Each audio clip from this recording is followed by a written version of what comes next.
Moïse était très humble, l'homme le plus humble que la terre ait porté. L'humilité de Moïse d'être accusé par jalousie par son frère et sa sœur, parce qu'il s'est marié avec une personne noire, l'humilité de ne pas se défendre, et l'humilité d'intercéder pour sa sœur frappée de lèpre, pour lui faire comprendre que le racisme, ce n'est pas bien, et la jalousie non plus. Cette humilité de Moïse, elle annonce l'humilité du nouveau Moïse, l'humilité de Jésus. Et ici, à Paray-le-Monial, dans la ville du cœur de Jésus, nous contemplons l'humilité et la douceur de Jésus. Et c'est en contemplant cette humilité et cette douceur que nous comprenons quelque chose de notre dureté de cœur et de notre orgueil. Aujourd'hui, je voudrais vous parler de l'orgueil et de l'humilité à l'école du cœur de Jésus. De l'orgueil parce qu'il faut bien reconnaître que nous avons du mal à le reconnaître, justement, cet orgueil en nous.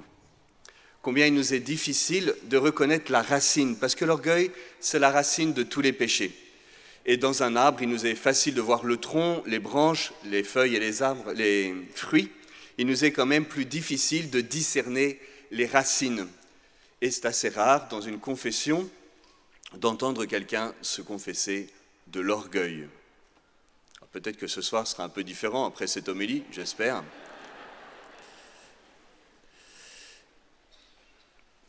Alors, quelques signes pour le reconnaître, pour nous prendre en flagrant délit d'orgueil. Ça, c'est une grâce. Tu sais, quand tu prends conscience d'un péché, toi, ça te terrorise ou ça t'accable, mais en fait, c'est une grâce que Dieu te fait.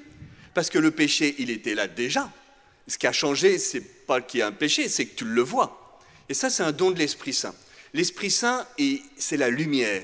Il ne vient pas t'accabler et t'accuser, l'accusateur, c'est le nom du démon. Il vient te défendre et révéler le péché. C'est toujours une grâce qui nous est faite. Et lorsque nous ne voyons pas notre péché, la première chose à faire, c'est de demander l'Esprit Saint, la lumière de l'Esprit Saint pour pouvoir le voir. Alors, quelques petits signes pour nous permettre de voir l'orgueil dans notre vie. J'en aurai 3, et puis après, il y aura 3 remèdes. Le premier, c'est d'avoir toujours raison. Ah.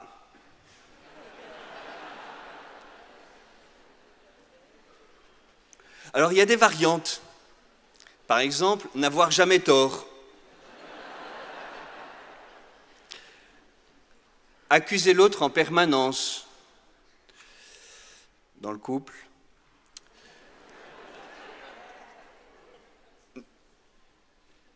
Ou entre prêtres. Ne pas supporter la critique. Ou ne supporter que les critiques positives. Oui, il y a des variantes comme ça. Couper la parole ou vouloir avoir le dernier mot. Oui, ces petites variantes, en fait, ça manifeste un cœur orgueilleux. Un autre signe, c'est être triste de décevoir. Être triste de décevoir. En fait, quand je fais quelque chose de mal, qu'est-ce qui m'afflige? C'est le mal que j'ai fait ou bien c'est une blessure d'amour-propre? Vous voyez, par exemple, on se dit, je me suis déçu moi-même. Je ne sais pas, par exemple, je me prends en flagrant délit de jalousie. En fait, ça me déçoit. Mais je suis déçu parce que c'est l'image idéale de moi-même qui tombe, ou bien parce que, eh bien, j'ai fait le mal. Comment suis-je capable d'avoir fait une telle chose? Je suis vraiment minable. Ouais, est-ce que ce qui me déçoit, c'est, par exemple, l'impureté que j'ai commise, voilà, qui m'humilie, ou bien est-ce que c'est l'image de moi-même? Je veux dire, dis donc, c'est quand même pas très glorieux. Voilà. La pornographie, encore, oh là là. Bon. Que les autres vont-ils penser de moi après cette colère si humiliante? C'est la colère qui blesse, qui m'afflige, ou bien c'est de ne pas avoir su me contrôler et que les autres pensent que vraiment ce prêtre est incapable de se contrôler. Troisième petit signe, le manque de discrétion. Le manque de discrétion. Vous voyez, de révéler un secret qui nous est fait. Ou bien de ne pas le révéler, mais de faire sentir qu'on sait quelque chose que les autres ne savent pas. Ou bien, si on rencontre quelqu'un de connu, d'avoir de la joie à le dire. Tu ne sais pas qui j'ai vu à Paray-le-Monial, le père Éric Jacquinet, quoi.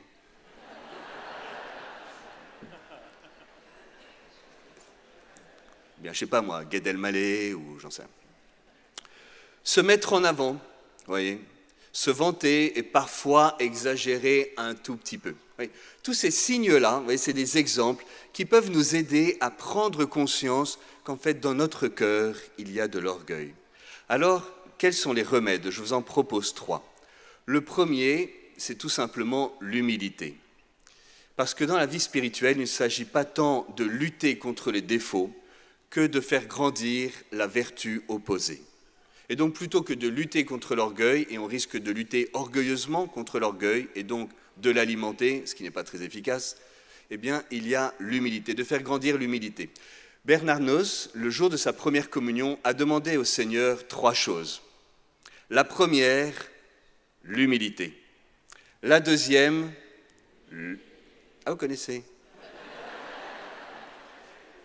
Et la troisième, et bien voilà, que nous puissions demander au cours de cette Eucharistie, c'est peut-être pas notre première communion, mais de nous approcher de celui qui s'est fait toute humilité, qui s'est abaissé, de demander l'humilité.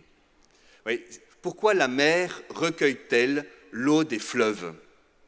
Parce qu'elle est plus basse qu'eux. De pouvoir nous mettre en position basse. Alors, cette humilité, eh bien, c'est par, vous voyez, ça peut être l'acceptation des petites humiliations de la vie quotidienne. Voilà, accepter de ne pas se défendre ou de ne pas se justifier. Dieu sait combien c'est compliqué quand on a des accusations que l'on ressent parfois comme injustes. Et puis parfois même nous laisser interpeller par des accusations qu'on estime injustifiées ou pas faites d'une manière très agréable. Et de nous dire, il y a peut-être quelque chose à entendre là. De faire grandir en nous l'humilité. Le pape François, lorsqu'il allait dans les prisons, il disait souvent la même chose. Le pape François s'est beaucoup répété. Mais si on l'écoutait un peu plus, peut-être qu'il aurait moins besoin de le redire. En fait, il disait, à chaque fois que je passe devant une prison, je me demande, pourquoi pas moi? Pourquoi eux y sont et pas moi? Parce que nous pouvons tous commettre des fautes, disait-il. D'une manière ou d'une autre, nous avons tous commis des fautes. Saint Claude la Colombière disait, la personne vraiment humble ne se scandalise de rien, parce qu'elle se voit elle-même si proche du précipice qu'elle ne s'étonne pas que les autres y soient tombés.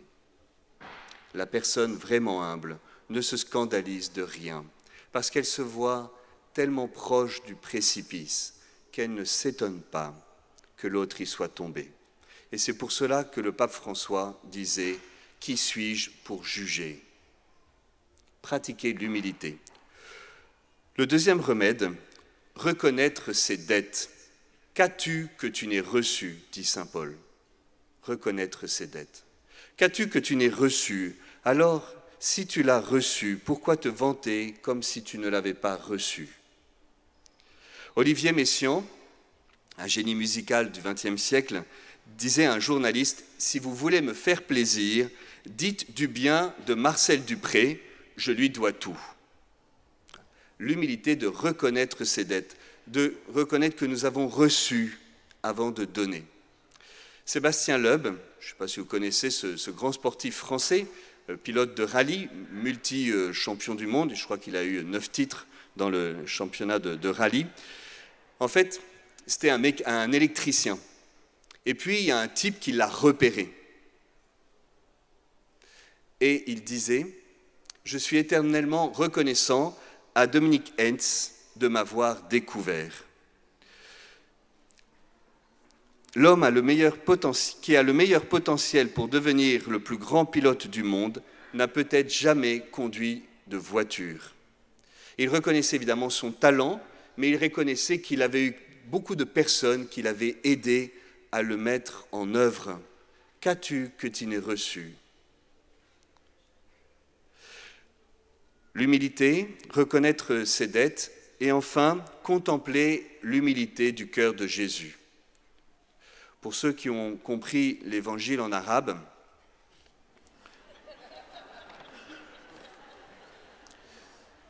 et pour les petits malins qui croient que l'évangile en français qui a suivi en était la traduction,